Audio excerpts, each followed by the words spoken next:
একদম সামনে। ডুয়ার্সে পর্যটকদের জন্য লেপার্ড দেখার বিশেষ সুযোগ। আপনি কি স্বচক্ষে একদম কাছ থেকে লেপার্ড দেখতে কিংবা লেপার্ডের গর্জন শুনতে কৌতূহলী? তাহলে চলে আসুন উত্তর খয়েরবাড়িতে ফরেস্ট ডিপার্টমেন্টের বন্যপ্রাণী উদ্ধার ও পুনর্বাসন কেন্দ্রে। সেখানেই দেখা মিলবে বেশ কয়েকটি ছোট বড় লেপার্ডের। উত্তর খয়েরবাড়ি থেকে লেপার্ড দেখুন সমাজকর্মী শঙ্কর রায়ের সঙ্গে।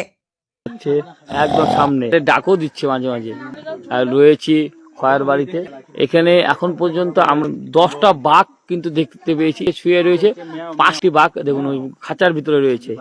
আর খুব সুন্দরভাবে লেপার্ড গুলো দেখতে পেলাম।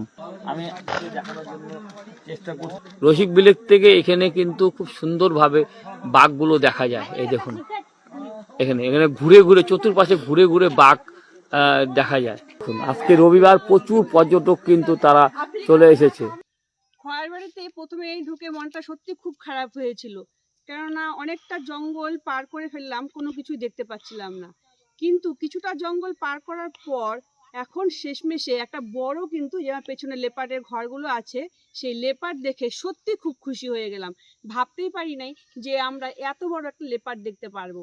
আমার তো খুব ভালো লাগলো। তোমরা কিন্তু অবশ্যই এই ভেতরে আসবে, অবশ্যই দেখতে পারবে এই লেপার্ড দেখে। আমরা নাই করে 10-10টা লেপার্ড দেখলাম। হঠাৎ কেউ বের হচ্ছে, কেউ শুয়ে আছে, কেউ আবার তার লেজটাকেও কিন্তু সুন্দর করে নাড়াচ্ছিল। সেই মুহূর্তগুলোকে দেখে সত্যি মুগ্ধ হয়ে গেলাম যে আজকে সানডের দিন ঘুরে এসে সত্যি আমার খুব ভালো লাগলো।